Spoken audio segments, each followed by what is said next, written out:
Hello everyone, and welcome back to the three-part series of how to access the I-Cybies Gearbox. We are finally going to be actually opening the Gearbox itself, but before, I'm going to go ahead and really go over what we have done so far. So, as of now, we've removed these shells from the legs, and then we removed the body shells. And then we removed the legs, and finally we removed the adapters that connect the legs to the gearboxes.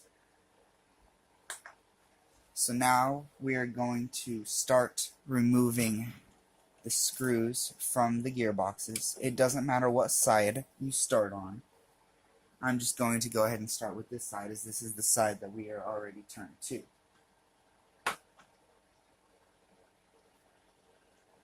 So now I just gotta get a screwdriver, and I always take these two screws out first. It doesn't exactly matter, however, I recommend you start from the middle and work your way out instead of starting from the outside. The main issue about taking these gearboxes apart is that I've watched a few videos of other people disassembling them, and some people get confused whenever they are trying to only open one side. Most people don't realize that the gearbox is actually one single piece instead of two separate gearboxes for the front and rear. So I'm going to set those to the side, and there is a screw that is hiding underneath these wires that you need to remove. Be careful not to cut the wires, because the wires running through here are to the potentiometers for the legs, as well as they go to the sensor that detects whether the battery door is open. So you want to make sure that you're careful when you're working around these wires. So then you can slowly start working your way outward, taking these screws out. Be careful not to misplace your screws, as these are small screws and you don't want to lose any of them.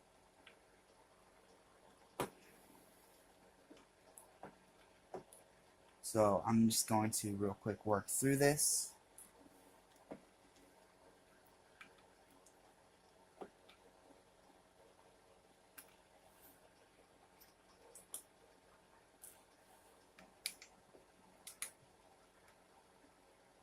Again, as I've said before, this is one gearbox, not two separate.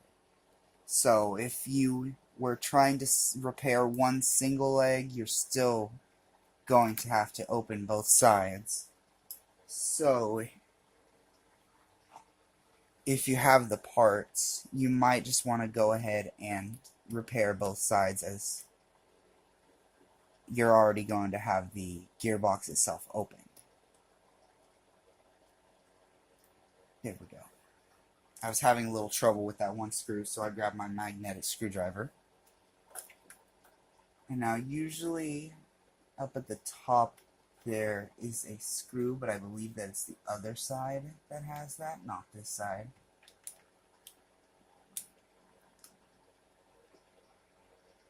You do not have to remove the black Phillips screws that are on the potentiometers themselves. Once we remove this, we'll be unplugging the motors.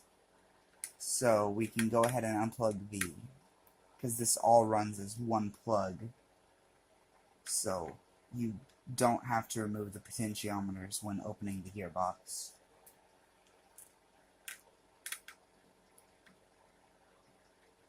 Now, when you get down to the last few screws, I recommend you be careful. You don't want to accidentally knock the gearbox off or anything, because the sensors need to be left in place for the dog to work properly. Just slowly working my way through. I believe that this is the last screw.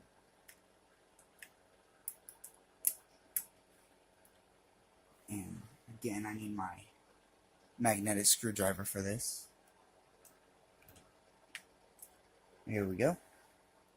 And now once you get down to having no more screws left to unscrew, go through, because there's usually some hot glue that is holding these wires onto the plastic. I recommend you go ahead and cut the hot glue and try your best to get the wires unstuck, making sure not to tear them. So as you can see, I'm being very careful with these, as well as not knocking the gearbox out of place yet. We will be taking it off in a bit. However, again, we don't want to lose the positioning of the sensor. So as you can see, sometimes this glue can be a little frustrating. Even though it is old glue, it can still be quite sticky. So I'm just slowly lifting it up and using my screwdriver to cut it after making sure the wires are well out of the way. And then taking the wires up. And now we should be okay to lift it up. Again, I recommend when doing this, do this very slowly and maybe shake it is a way to keep the gears in place. And before you take it off all the way, you do have to unplug this black and white connection, which I forgot to do beforehand. My apologies. There's this little black connection that has white wires that you need to unplug. Being careful, because that is the button for the battery door sensor. So I'm just going to carefully wiggle that out of place. Sometimes the actual, there we go. As you can see, this was beginning to come off with the plug. However, if it does, you can always just push that back into place. So now once we have that removed, we should be able to lift this up and turn this over before finally unplugging the actual motors and sensors from the circuit board itself.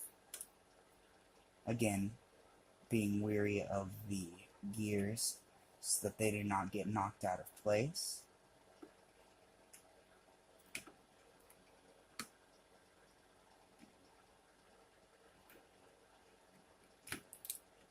And there we go. So now, here is the actual gear train itself. It consists of 5 gears. These gears go up into the potentiometers. And the clutch gear I'm going to carefully remove. The clutch gear is right here. And now the issue is, and this one actually might not be damaged, however you still want to replace it, as it will eventually break.